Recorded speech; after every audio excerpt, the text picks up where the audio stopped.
Gémeaux présente son déstockage d'été. Ça, c'est vous, quand vous apprenez que pour 2 articles achetés, le 3e est offert. Wouh! Et ça, c'est vous, quand vous apprenez que l'offre est valable sur tout le magasin et sur Gémeaux.fr. Du 23 juin au 7 juillet, pour 2 articles achetés, Gémeaux vous offre le 3e. Offre valable dans une sélection de magasins. Voir conditions en magasin et sur Gémeaux.fr.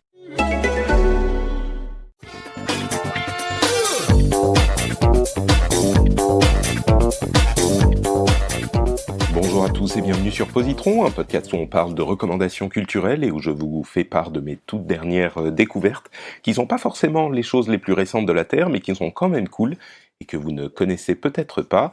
Je suis Patrick Béja et aujourd'hui je vais vous parler de séries télé, évidemment, et d'une app que j'ai découvert il y a pas longtemps et qui je pense pourrait vous être bien utile. Donc comme vous le voyez dans le titre de l'épisode, on va parler de Viking, de The Last Kingdom et de Down Dog. Et il y a généralement 2 trucs dont je parle dans l'émission. Là il y en a 3 parce que les 2 premiers c'est un petit peu la même chose. Alors, je vais vous faire remonter au mois dernier, à l'origine de ma grande saga nordique pour les séries Viking et The Last Kingdom. En fait, vous le savez, je suis un grand fan de jeux vidéo et j'aime tout particulièrement Assassin's Creed depuis ses derniers opus, Assassin's Creed Odyssey en particulier. On avait depuis longtemps des rumeurs sur le fait que l'Assassin's Creed de cette année allait se situer dans le contexte des invasions vikings, et on a eu la confirmation que c'était effectivement le cas avec Assassin's Creed Valhalla. Bon, on n'est pas là pour parler du jeu vidéo, mais à cette occasion, j'ai été évidemment, je me suis découvert un appétit insatiable pour les aventures des Vikings, en attendant le jeu lui-même, pour lequel les informations ont été particulièrement limitées. Et donc, je me suis tourné vers ces 2 séries dont j'entendais parler depuis longtemps. Viking d'une part, qui existe depuis, je dirais, un bon 6 ans, 7 ans, et The Last Kingdom, qui existe depuis peut-être 5 ans, peut-être même plus. Vous savez quoi, je vais faire mon boulot, et je vais aller sur Wikipédia pour vous donner les détails exacts qui finalement n'ont pas énormément d'importance, mais qui peuvent donner un petit peu de contexte. Alors, on regarde pour Viking, la série de 2013, c'est effectivement une série qui a été développée par The History Channel, je crois. Donc il y a une approche qui est censée être relativement historique, mais qui, bon, dans la pratique, c'est pas forcément l'idée. Ah non, ça n'a pas été développé par The History Channel. Bon, peu importe, dans tous les cas, c'est une série qui est essentiellement, disons elle tente d'être un petit peu historique dans le sens où c'est une série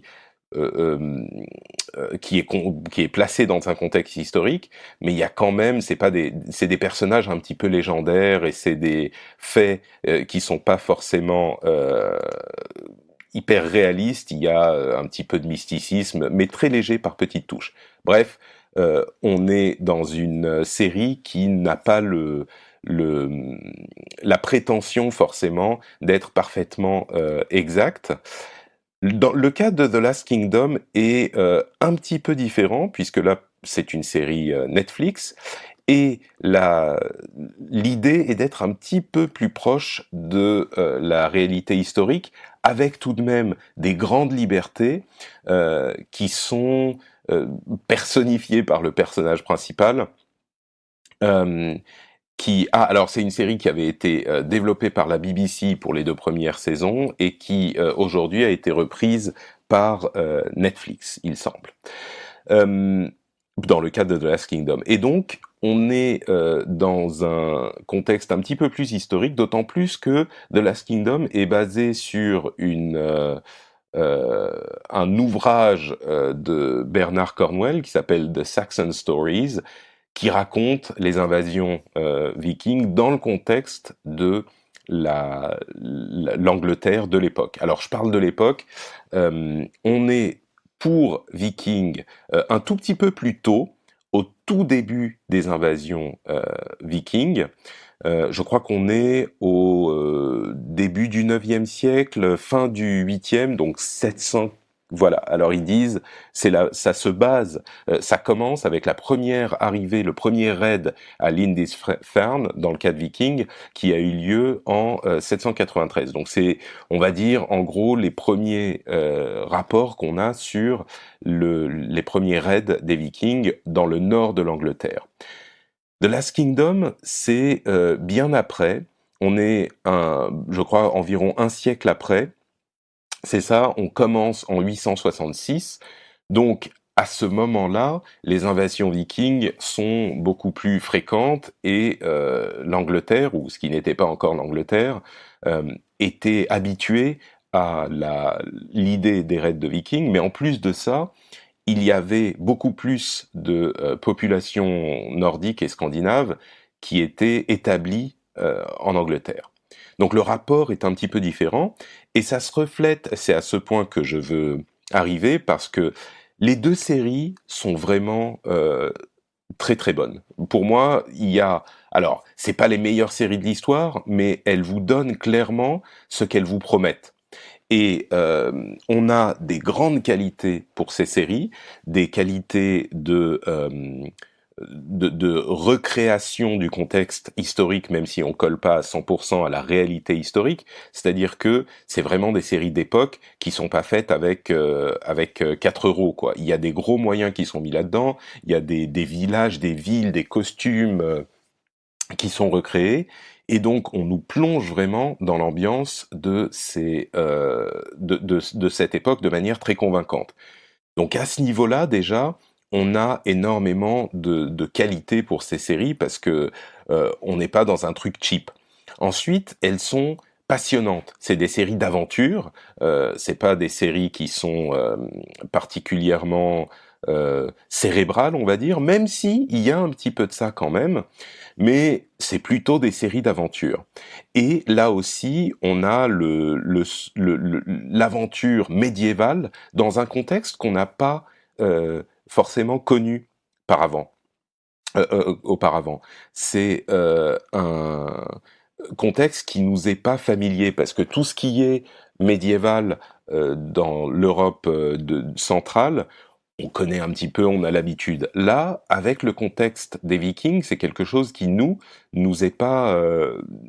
On a le plaisir de la découverte de cet univers également, et c'est fait avec pas mal de subtilité, je trouve. C'est quelque chose qui s'attache à montrer les bons et les mauvais côtés des deux cultures qui sont constamment confrontées l'une contre l'autre, donc la culture saxonne et la culture nordique, viking. Euh, et il y a assez peu de jugement. Il y a une présentation qui est relativement neutre des deux cultures et des deux façons de vivre, en fait. Et du coup, pour cet aspect, la promesse est tenue dans les deux séries. Et je trouve que vraiment les deux sont de bonne qualité. J'avais posé la question au début de cette aventure sur Twitter et ailleurs, et j'avais demandé quelle est la série que vous préférez. Et il y a des gens qui répondaient celle-là elle est vraiment, je comprends pas pourquoi les gens disent que celle-ci est meilleure, vraiment celle-là elle a tellement plus de qualité. Justement, il y a des gens qui insistaient sur la réalité historique, etc., qui au final est pas hyper importante, mais moi au visionnage, j'ai vraiment pas eu l'impression que l'une était largement au-dessus de l'autre. Alors certaines l'une a des défauts que l'autre n'a pas, certainement. Je pense à The Last Kingdom, par exemple. En particulier dans la première saison, le personnage principal est tellement stupide que ça en devient frustrant, et que ça rend le visionnage de la série un petit peu difficile. Mais c'est complètement compensé par d'autres aspects du jeu, de l'histoire, de l'aventure dans laquelle on nous emmène. Et c'est vraiment ça dans les deux séries, c'est l'aspect aventure qui fonctionne, mais complètement. Alors, j'en viens à la chose qui est la plus importante finalement. Si vous devez choisir quelle série regarder, parce qu'elles ont beaucoup de points communs, eh ben, Eh ben, je crois qu'il y a un aspect qui peut vous décider à laquelle vous pourriez préférer, c'est le point central de focalisation, le focus du propos. Parce que dans Viking, comme je le disais, on est bien plus tôt dans les, disons, siècle et demi, 2 siècles d'invasion viking, et donc on est beaucoup plus centré sur la culture viking elle-même. On suit les aventures de Ragnar Lodbrok, qui est un personnage, on va dire, semi-historique, semi-légendaire, avec lequel, bien sûr, dans ce cas-là, comme dans d'autres, ils prennent des libertés. Et on suit ses aventures alors qu'il vient du contexte et de la culture viking, complètement.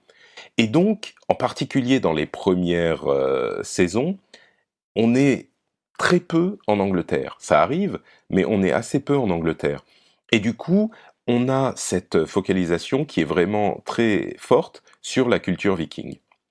Dans The Last Kingdom, bah, comme vous le comprenez, on est beaucoup plus dans ce qui est The Last Kingdom, donc Wessex, l'un des 4 royaumes saxons avant l'avènement de l'Angleterre, et c'est l'un des derniers qui n'est pas complètement sous l'influence des Danois et des Vikings, et on centre toute l'histoire, toute l'aventure sur les efforts, d'une part de Uhtred, qui est le héros de l'histoire, mais qui là a comment dire, euh, qui est beaucoup plus fictif comme personnage, d'après ce que je comprends, et son pendant en Angleterre, le roi Alfred, qui pour le coup, il faut que je le précise, c'est le seul acteur de toutes ces séries, de ces 2 séries, qui est vraiment incroyable.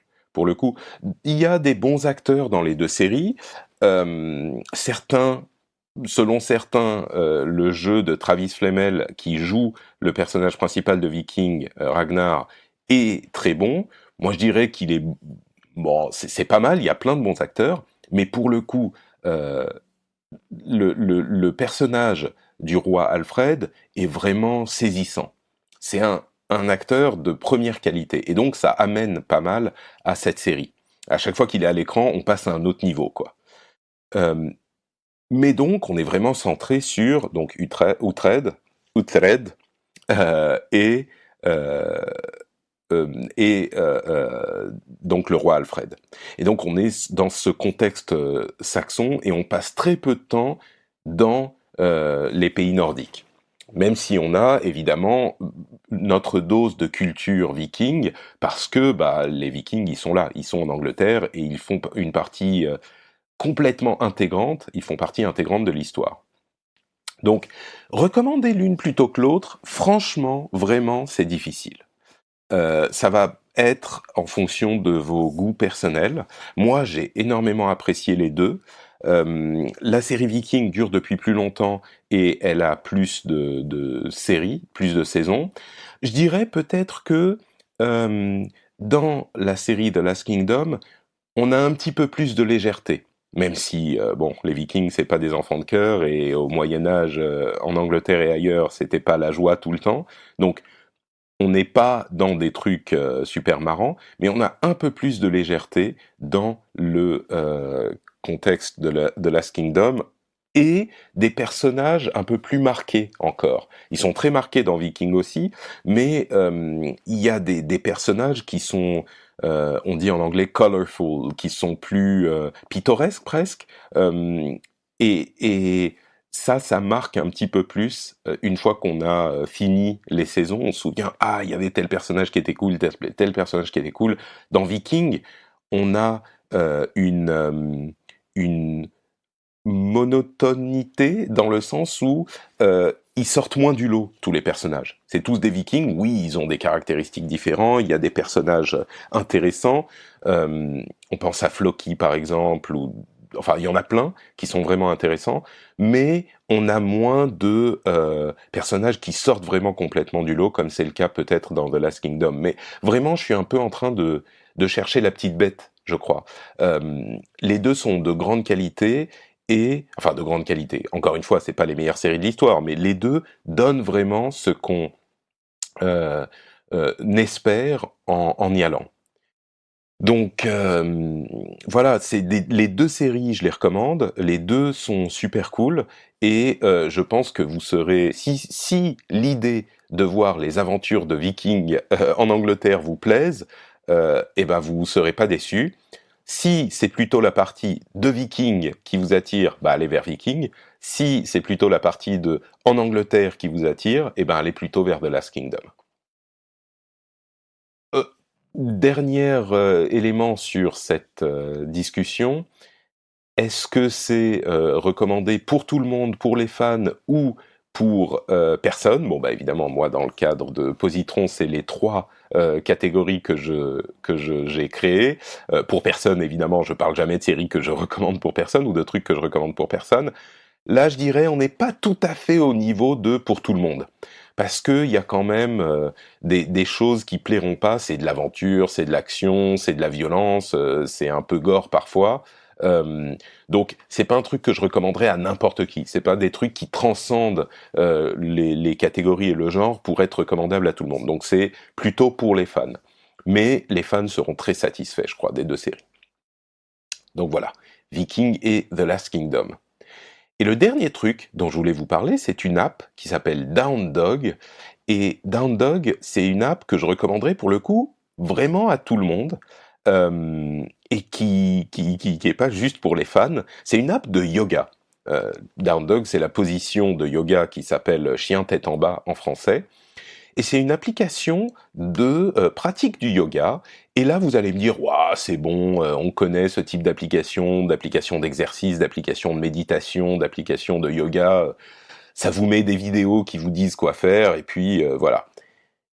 Et ben en fait, non. Celle-ci, elle est au final, le résultat, c'est que c'est des séances de yoga qui sont effectivement en vidéo, mais la conception de l'app et la manière dont elle construit les séances de yoga change tout. En fait, c'est une app dans laquelle les séances de yoga sont effectivement faites en vidéo, mais elles sont construites à partir de petits éléments et de petites positions et de transitions d'une position à l'autre, de manière complètement personnalisée pour ce que vous voulez et ce dont vous avez besoin. Et ça change énormément la pratique parce que chaque séance est différente en fait. On lance l'application, on peut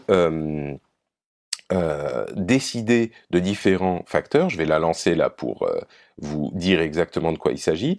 Alors on peut choisir le type de pratique. C'est des pratiques genre complètes, ou ensuite il y a des choses plus douces, des choses sur chaise, des choses pour s'endormir, etc. D'une manière générale, la pratique complète, c'est la pratique normale qui convient à la plupart du monde. Évidemment, il y a un niveau, débutant 1, débutant 2, intermédiaire 1, intermédiaire 2, avancé. On peut choisir de se concentrer sur un élément en particulier, comme le renforcement du dos, la respiration, etc.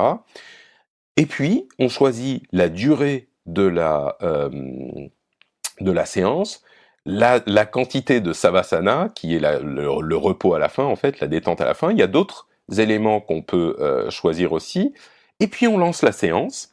Ça construit la séquence, et puis, ça lance le truc. Et à chaque fois, la séance est un petit peu différente, donc ça limite énormément la monotonie dans cette pratique. Moi, ça fait quelques semaines que je fais des pratiques de 15 minutes par jour, donc c'est très court, ça ne perturbe pas trop mon quotidien, et je peux les faire, et je fais...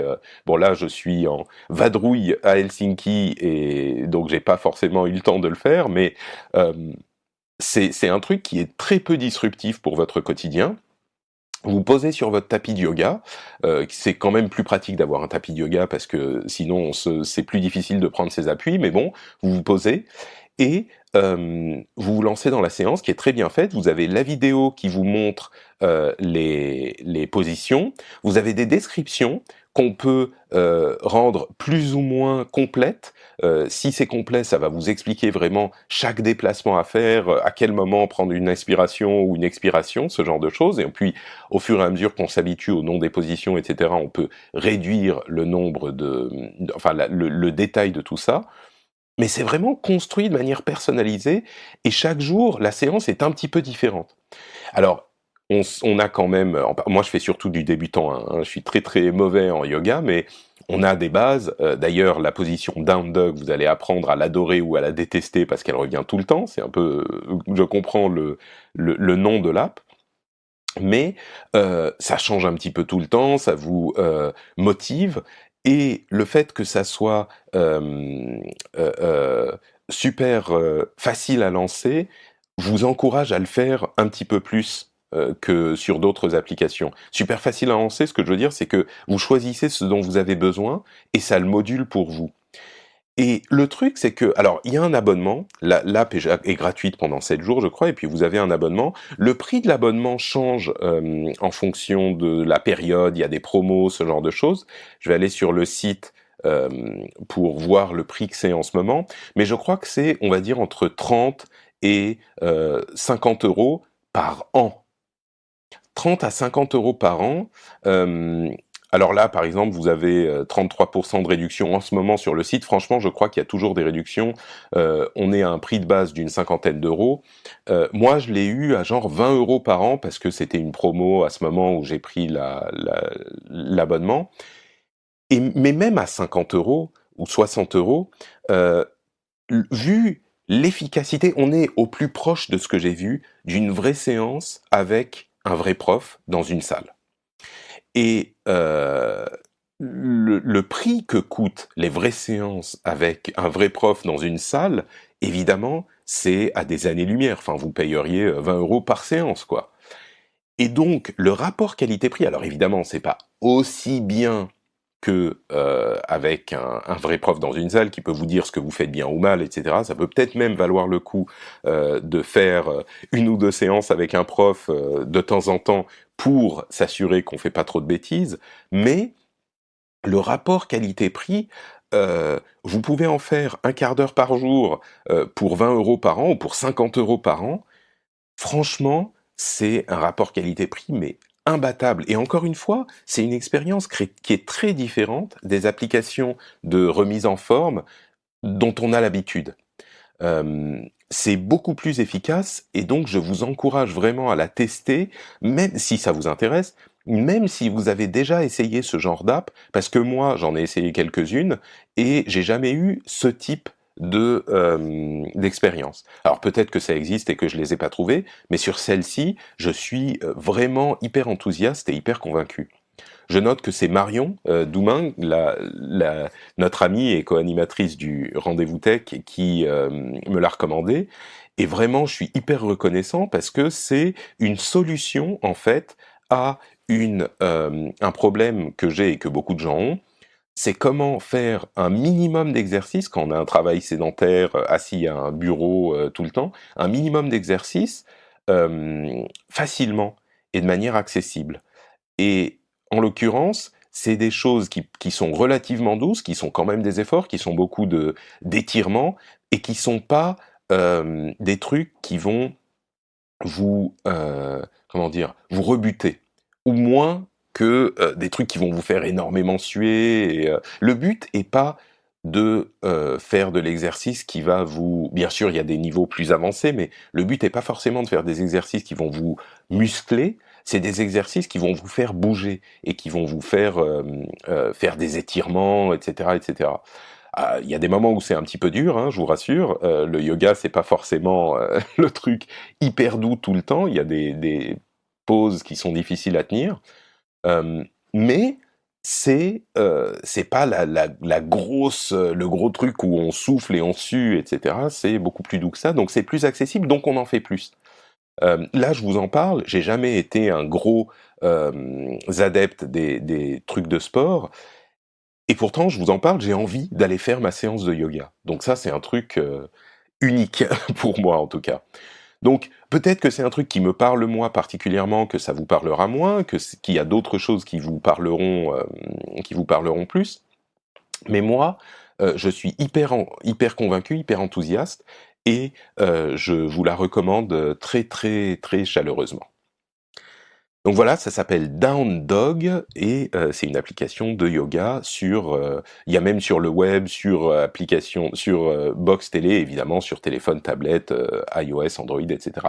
Un dernier petit truc, si vous voulez vous abonner, je vous recommande de vous abonner par le site web downdog.com plutôt que par votre téléphone, en particulier si vous êtes sur iOS, mais je crois que c'est la même chose sur Android, parce que vu qu'il y a la commission d'Apple et de Google en plus, eh ben l'abonnement est plus cher sur les plateformes mobiles. Donc passez par le site, vous aurez sans doute une réduction conséquente par rapport au prix que vous auriez payé sur votre téléphone. Down Dog, The Last Kingdom et Viking, c'était mes recommandations du jour. Je vous remercie d'avoir écouté. Je suis NotePatrick sur Twitter, Facebook et sur Instagram. Je tweete pas encore et je n'insta pas encore mes séances de yoga, mais peut-être que ça viendra un jour.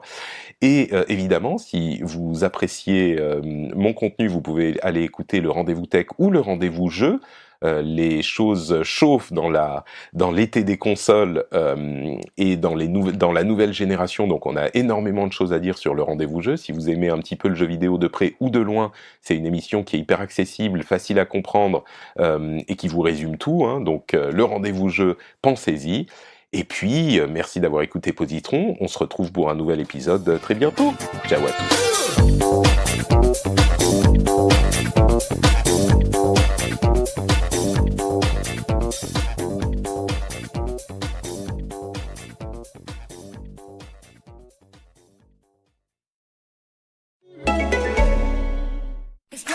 Gémeaux présente son déstockage d'été. Ça, c'est vous. Quand vous apprenez que pour 2 articles achetés, le 3e est offert. Wouh! Et ça, c'est vous. Quand vous apprenez que l'offre est valable sur tout le magasin et sur Gémeaux.fr.